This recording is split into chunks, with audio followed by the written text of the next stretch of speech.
परम वंदनीय पूज्य चरण श्री कार्तिकेय जी महाराज, जो कैलाश में गए थे और वहां साधना की थी, तो जगदम्बा ने उनको दर्शन देकर कहा, तू तो मेरा कार्तिकेय जैसा लगता है। तो साक्षात प्रकट होकर माँ गौरी ने, माँ पार्वती ने उनको कार्तिकेय कह के संबोधित किया था। तो योग मार्ग में कार्तिकेय भगवान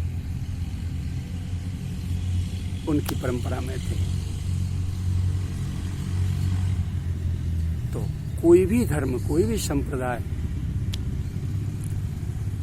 पूज्य महाराज जी से अछूता नहीं। कहीं किसी के भी धर्म में, संप्रदाय में, भजन पद्धति में, साधना प्रणाली में कभी भी हीन भाव और उपेक्षा करते हुए नहीं देखे गए। एक बार की बात है, हाथरस के पूज्य श्री ब्रजनाथ शरण भगत जी महाराज, सब लोग जानते हैं, जीवन चरित्र में उनके विषय में बहुत कुछ लिखा गया है। वो अपनी बचपन से 11 साल की उम्र से बाबा जी के साथ थे, महाराज जी के साथ थे। बाबा के बहुत लाडले थे और उनको बहुत लाड लड़ाते थे बाबा, इसलिए बाबा ने अपने जन्मदिन की जो भिक्षा थी, भोजन सेवा, उनको दे रखी थी। वो जब तक जिए तब तक वो जन्मदिन की सेवा उनकी रही। स्वरूपों की सेवा करते थे। गोवर्धन की रामलीला,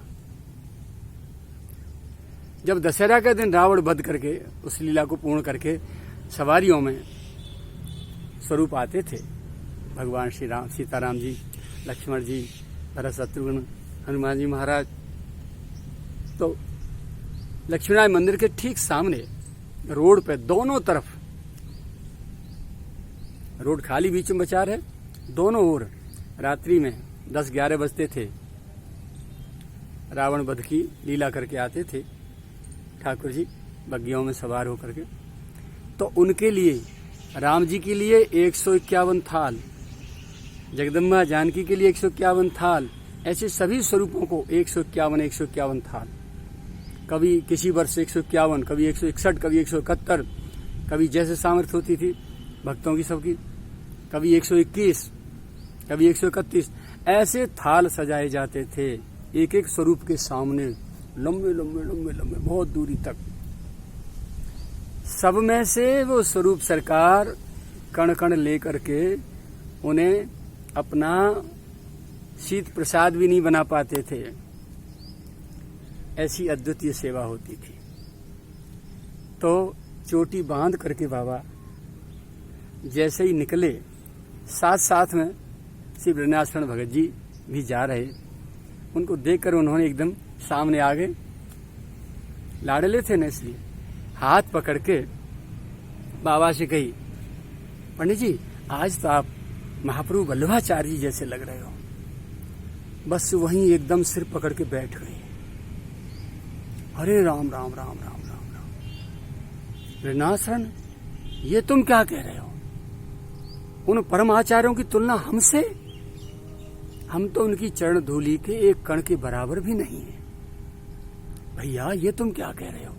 अरे राम राम राम राम, हे राम राम राम राम राम राम। आज लोग अपने नामों के सामने जगतगुरु की डिग्रियां लगा लगा के अपने को पुजवाने की प्रतिष्ठा के लिए अंधी दौड़ में चल रहे हैं,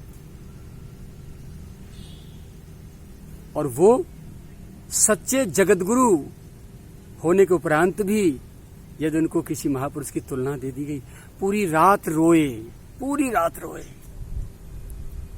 सेवा तो करी ठाकुर की, स्वरूप सरकार की सेवा करके आए, सोए नहीं, रात भर रोते रहे। हाय हाय, ये महद अपराध हो गया, महापुरुष का अपराध हो गया मेरे से। इस स्वरूप को क्या पहचान पाएगा दुनिया, संसार क्या पहचान पाएगा? कितनी वेदना थी कि हमें कोई बड़ों के बराबर तुलना न दे। हम बड़े नहीं हैं, हम तो उनके इसी चरणों की धूली रजकण के बराबर हैं। और जब तक वो जिए, शरीर में रहे, तब तक उन्हें लोग ज्यादा जान नहीं पाए। ये तो उनका स्वयं तब फैला जब इस शरीर के द्वारा उनके जीवन चरित्र और उनकी वाणी प्रकाशित होकर के पूरे विश्व में प्रसाद स्वरूप बट गई। और फिर वही वाणी गीता प्रेस गोरखपुर भेजी गई।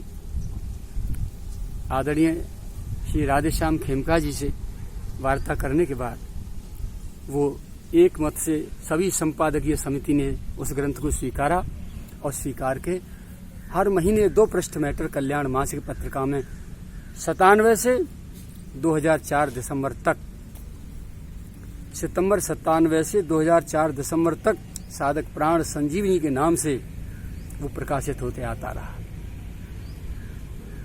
जो उनकी उपदेश वाणी, उनके महावाक्य संग्रह, कुछ उनके हस्तलिखित थे और कुछ जो बोलते थे स्लेट पे लिख के, उनको हम संग्रह करते जाते थे या कॉपियों में लिखे होते थे, उनको गड्ढे में गड़वाते थे कि मुझे कोई जान न पाए, तो हम छिपा के रख लेते थे। वही साधक प्राण संजीवनी के नाम से ग्रंथ बना, हमारे पास आज भी है। और गीता प्रेस को जब भेज दिया गया तो 8 साल लगातार वो साधक प्राण संजीवनी के नाम से कल्याण मासिक में निकाला। फिर हमने कहा भैया हम पैसा छूते लेते देते नहीं है, कहाँ तक निःशुल्क छपा के बांटते रहेंगे।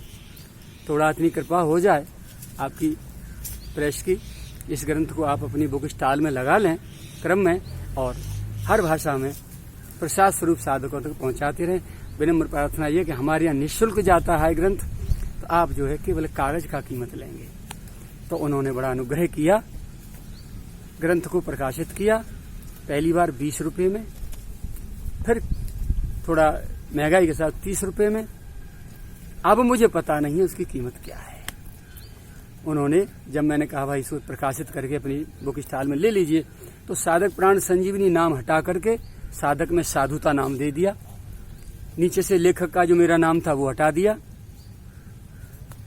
ऊपर से ग्रंथ का नाम हटा दिया, महाराज जी के जो चित्र थे वो हटा दिए, और कुछ महावाक्यों को भी उसमें से हटाकर जो क्रम संख्या पड़ी थी वो क्रम संख्या भी हटा दी।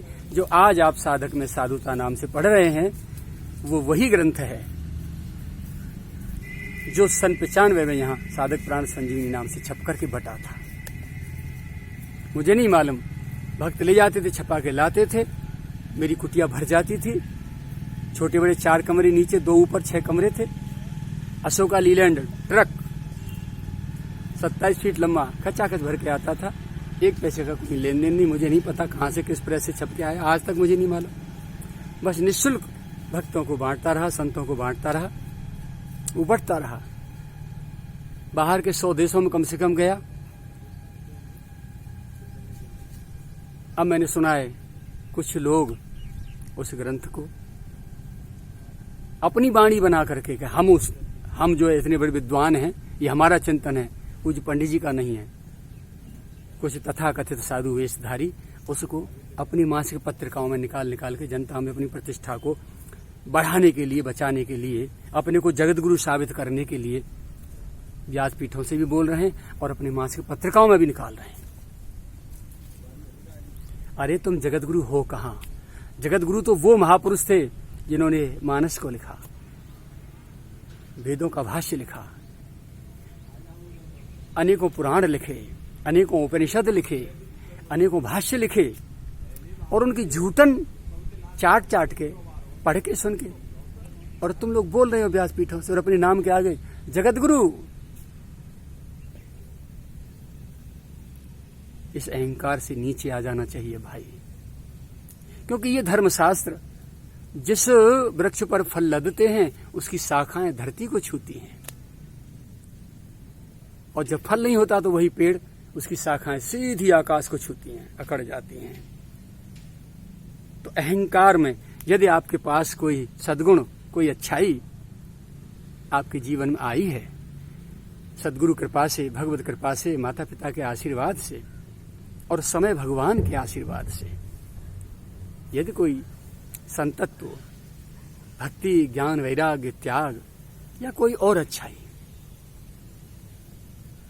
आपके भीतर आई है, तो ये किसी का आशीर्वाद है, ये आपकी योग्यता नहीं।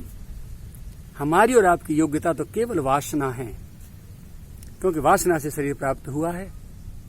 तो जिस गारे से, जिस कीचड़ से जिस मसाले से इमारत बनी है उससे दूर नहीं रह सकती। तो हमारी और आपकी औकात तो केवल और केवल विकारमयी जिंदगी है।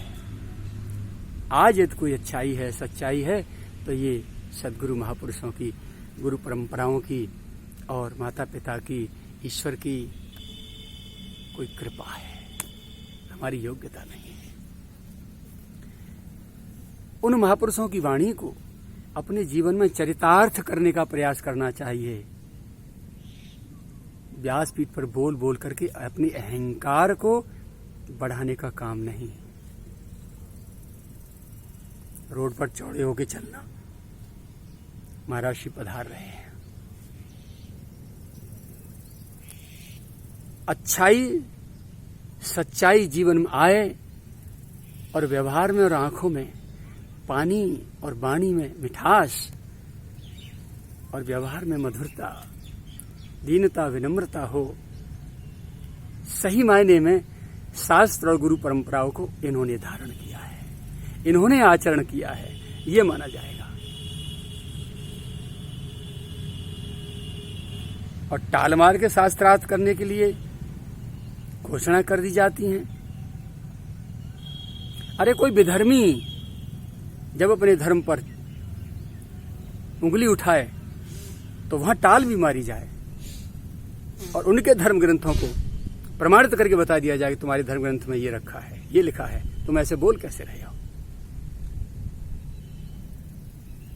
इकबाल साहब ने लिखा है ना, मजहब नहीं सिखाता, कोई मजहब नहीं सिखाता आपस में बैर रखना। दया से बड़ा कोई धर्म नहीं है। और यदि वहां हत्या हो रही है धर्म का नाम लेकर के, तो सही मायने में धर्म की परिभाषा नहीं जानी, स्वरूप नहीं जाना। महापुरुषों की वाणी, जिन्होंने इतने बड़े बड़े ग्रंथ लिखे, भगवान इनकी गोद में खेलते रहे, जो भगवान के साथ खेलते रहे, वो इतने विनम्रता की मूर्ति रहे कि उनको कहीं गाड़ियों में बैठे नहीं देखा, नेता अधिकारियों की गुलामी करते नहीं देखा गया। सुंदर आभूषण पहन के ठोक ठाक सोना चांदियों से हाथ भरे पड़े हैं, गले लदे पड़े मोटी मोटी शांकरों से, सोने की चांदियों की सांकर पहने हैं। ये धर्म का खुला उल्लंघन, गुरु परंपराओं का, आचार्यों का खुला अपमान है। ये कटु सत्य है, परम सत्य है, अटल सत्य है, ध्रुव सत्य है। ये ओछे घरों से जो लोग आए हैं वही आचरण करेंगे, जिनके पीछे से परंपराएं, वंश परंपरा और गुरु परंपरा जिनकी पूरी तरह से संपन्न है, वो तो इधर मोड़ ही नहीं देंगे। ब्रज में कहा जाता है साधु 4 प्रकार के होते हैं, ठेठ के, लपेट के, चपेट के और पेट के। ठेठ के साधु वो जो भरे पूरे संपन्न घरों से त्याग कर निकले केवल और केवल भगवत प्राप्ति के लिए, जिनके हृदय तड़फ रहे हैं, मचल रहे हैं गोविंद से मिलने के लिए, रात दिन एकांत में बैठते हैं, किसी से मिलना पसंद नहीं करते, बस आंसू बरसते रहते हैं, हा प्रियतम, हा प्रियतम, हा प्रियतम। विनम्रता की साकार प्रतिमा बने कहीं एकांत में बैठे बैठे अपने गोविंद की याद में रो रहे होते हैं। ते खान पान नहीं भावे है, नहीं कोमल बसन सुहावे है, ते रैन नींद नहीं आवे है, तेने विषय भोग सब खारा है, हरि आशिक का मग न्यारा है, हरि आशिक का मग न्यारा है।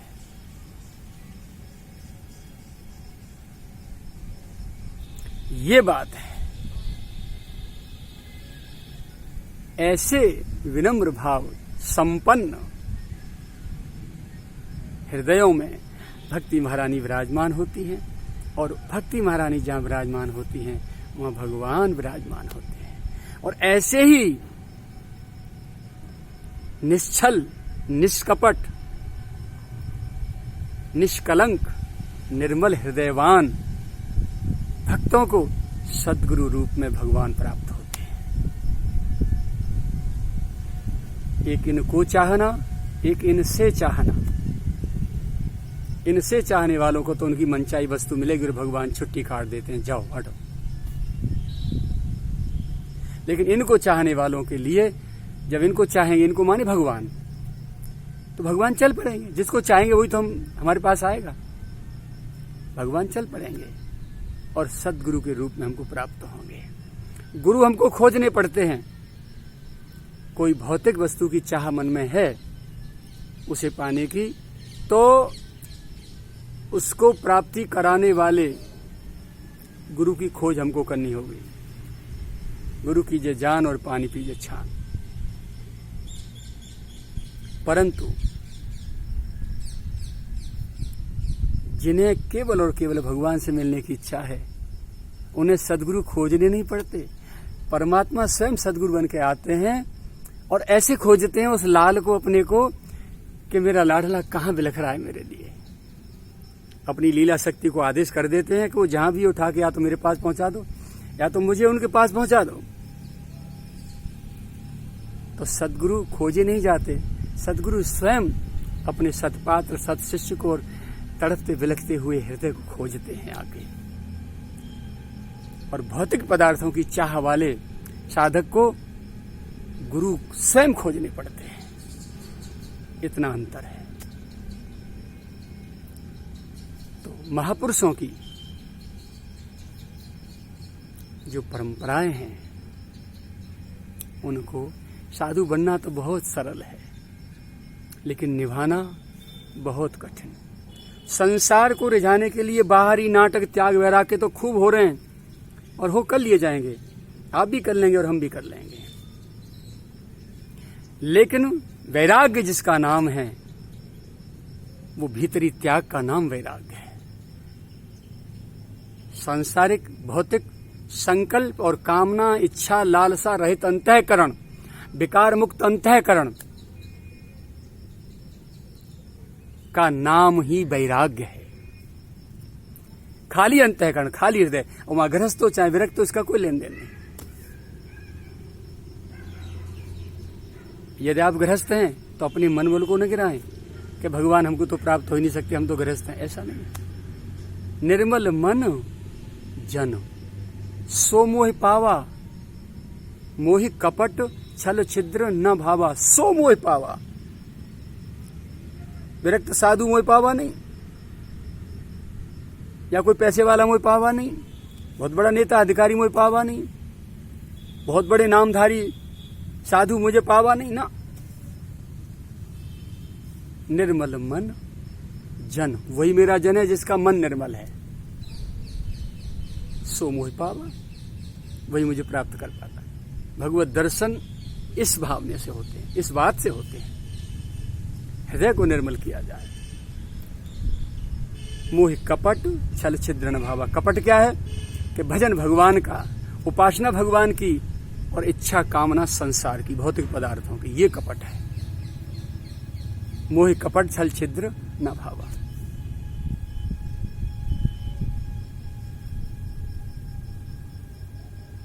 छिद्र कामना, छल संसारी संकल्पों में घूमना।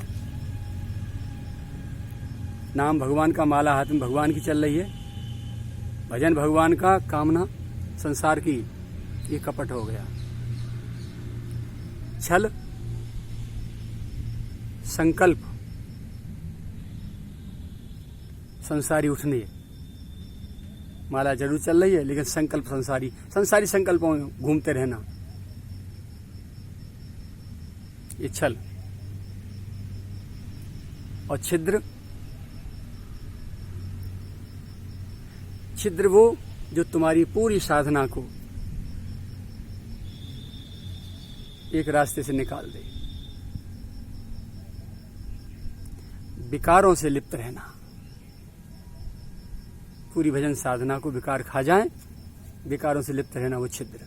मोह कपट छल छिद्र न भावा।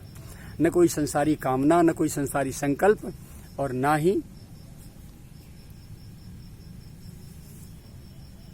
विकार कोई कामादिक का मनोपटल पर, बुद्धि पर, विचार पर चिंतन। इन सबसे मुक्त हृदय का नाम है वैराग्य। वेश का नाम वैराग्य नहीं है। हमारे और हमारे प्रियतम के बीच में आई हुई बाधा को त्याग देने का नाम है त्याग। सद्गुरु पाने हैं, प्रभु पाने हैं, तो अंतःकरण को निर्मल कामना, वासना, संकल्प और विकारों से शून्य करना ही होगा।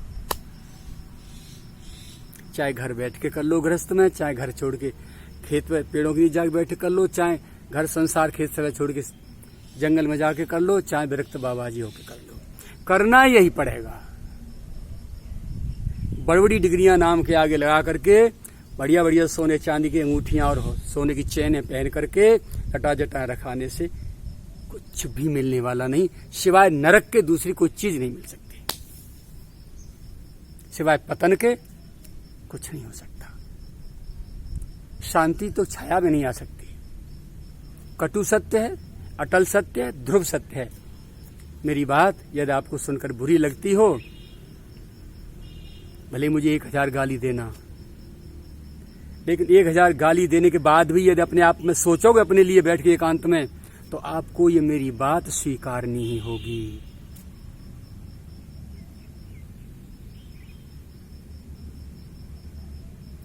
और यही करना होगा यदि आपको शांति पानी होगी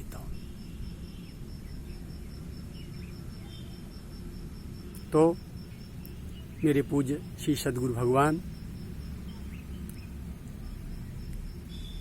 तदात्मानं सृजाम्य हम, परमात्मा ही मेरे सद्गुरु भगवान, बाबा के लाला, लाला के बाबा, आपके बाबा और मेरे बाबा के रूप में प्रकट हुए थे।